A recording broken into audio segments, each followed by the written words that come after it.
Welcome everybody to today's video. It is a requested video. I'm talking about my fasting protocol after cheat day, how I lose my, let's say, average 12 to 15 pounds after cheat day, and how I would be planning a cheat day, or what I would recommend how to do a cheat day or cheat meals. And of course, I'm going to start out with a disclaimer about my fasting protocol. I am not a medical professional. I am not a doctor, at least a medical doctor, that is. And this is just my experience with my body for me. So take it with a salt of grain. It works for me. First of all, I have to say I am a big believer if it fits your macros, calories in versus calories out. But there's a little caveat. Out of my experience, everything's anecdotal. There's no research. I didn't look at the science or anything like that. It's all my personal experience. So calories in is a little tricky, because the further you go out with the cheat days, like I do my epic cheat days with 19,000 calories, 20,000, 22, 23,000 calories, the less able my body is to process each calorie. So calorie in versus calorie out, it's more like processed calories in versus processed calories out. So I'm going to give you a little example. Hopefully I'm going to be able to put it on the screen. So let's say I am going to do a cheat day.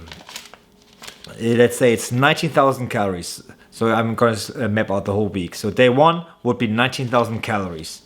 Day 2 would be a fasting day for me afterwards. So the first day after the cheat day, day 2 of the week, would be fasting. And technically it's not really fasting. I will explain in my one video, because I digest all the food from my cheat day up to the end of the day. So I'm technically, I don't eat, but I'm still digesting food, so it's not a true fast. So day 3 of the week would be a true fast. I don't eat. Day 4 is going to be a fast, most likely, but it really depends on my weight. I look at my looks and my weight. So if I'm in my target range, which would be roughly 185 or below, I don't have to fast. I lost all the weight afterwards. I'm happy with that weight. So I'm eating in my normal diet, which would be 3,100 calories, which is below my maintenance. But I explain that in a second. So day 5 would be my regular diet, so 3,100 calories. Day 6 would be 3,100 calories. Day 7 would be 3,100 calories. So what I do most of the time, because I don't lose the weight right, is I having a one big cheat meal, 19,000 calories. Then I fast for 3 days, and then for 3 days I eat 3,100 calories, which is below my maintenance. My maintenance is roughly 3,500 calories. But just look at the whole week. So I did the math. So I come up with roughly, in a 7-day time period, I eat 28,300 calories. And that would mean on a daily basis, I would have eaten theoretically 4,043 calories. As I said earlier, my maintenance is roughly 3,500 calories. So as you can see, all the calories I eat on a cheat day, they're not digested right. So they're not processed right.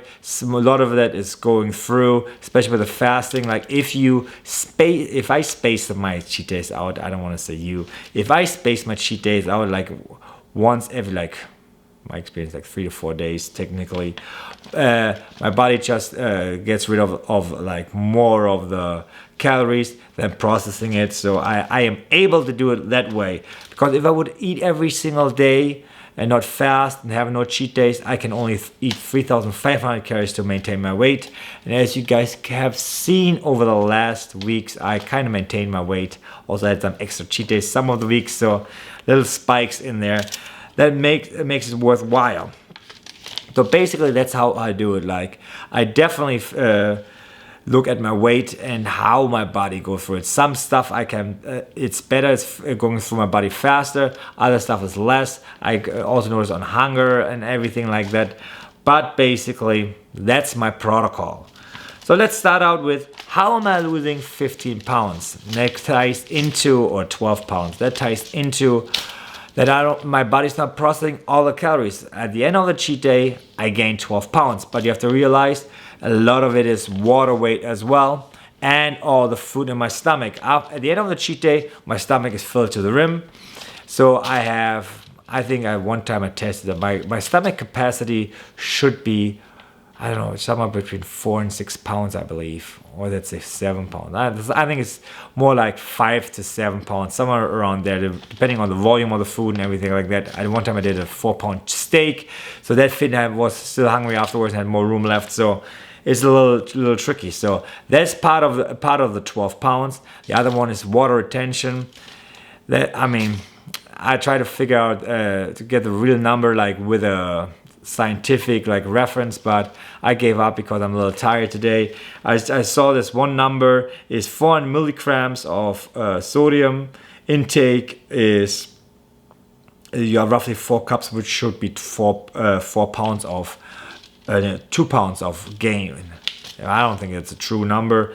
I think I have something in my mind. It's like 1 to 3 or something. I don't know. I don't remember the exact number out of my head, so I don't want to give the wrong information.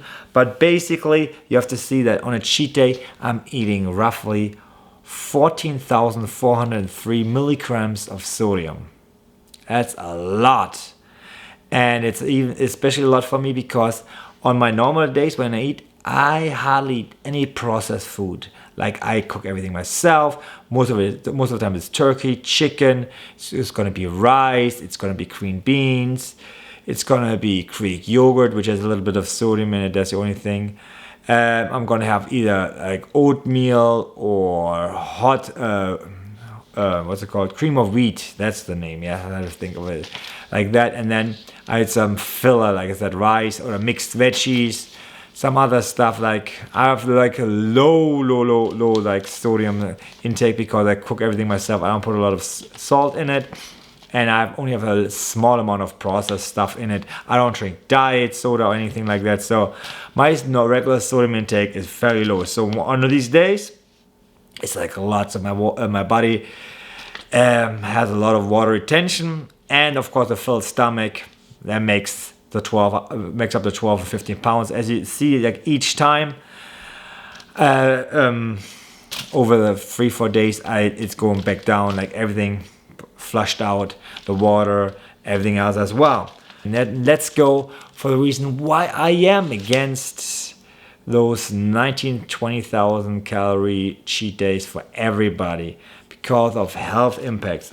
It is not healthy. I am not saying it's healthy to eat 19,000-20,000 calories, but I mean, I like it, and you have to see certain restrictions with it. I do not do any drugs.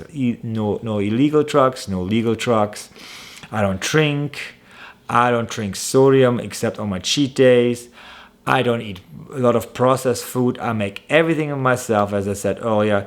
There's some exceptions from once in a while, like if I feel like slice of bread or like a jello another week, like to make stuff, that might be something I add in. Or of course protein powder, that's a little bit processed, so I just forgot that earlier. But you also have sometimes almond powder or a peanut butter powder, stuff like that. But I do not go out to restaurants at all another week. There's only cheat days. I make everything at home. Everything is fairly healthy, and I have regular blood work. As I said, I don't do drugs. I don't drink. It's a boring life. I'm fairly active. I have a nice water intake. Like, I do regular blood work. I have the best blood work in my doctor's office, so I keep everything in check. So it is body specific what you can get away with, but like having epic cheat days like that, it's not the healthiest one. So overall, to sum everything up, is how I do my fasting protocol. I just told you guys, it just goes by over trial and error, like over the last, like what is it now, 27 official cheat days that I did on video. Not talking about the other cheat days and everything afterwards. That's how I know my body works, how I can get away with stuff. Then of course, a lot of it's like water weight and stuff I have left in my stomach, food. That's why I gain so much and can lose it as easy. And because I spread the cheat days out. That's the most important part about it. Is if I would be doing like multiple cheat days in a row, that stuff is going to be piling on easier. Your stomach is not your body's not able to process everything right away, and it's not going to be putting every single calorie on as fat if you space it out and don't go overboard over multiple days, weeks, months. I mean, as I said in multiple videos, I used to be over 270 pounds. So if I do it on a daily basis, of course, it adds up. And that's about it. So that's roughly my points. Hopefully I answered everything, because I was rambling on and it's late in the day. I'm trying to get the video done for tomorrow. I've been busy lately, so hopefully this helped or helps you guys. I don't know. I'm trying my best. Worst case, just comment below and I'm either trying to answer there or gonna make another video like and you can let me know how I can improve this video. So if you want to, you can follow me on my social media. You should be seeing my cheat days, like sneak peeks, like that I have. Like my next cheat day is about this next Sunday. Normally they're always Sundays, so it's gonna be on holiday one. You could be seeing that. Other than that, thanks for watching. If you're new, please subscribe. Have a fantastic weekend, or whatever day you watch it. Have a fantastic week, year. I don't know. So guys, I am done for today. So guys, have a great day. Bye-bye. Thank you for watching. Like and subscribe.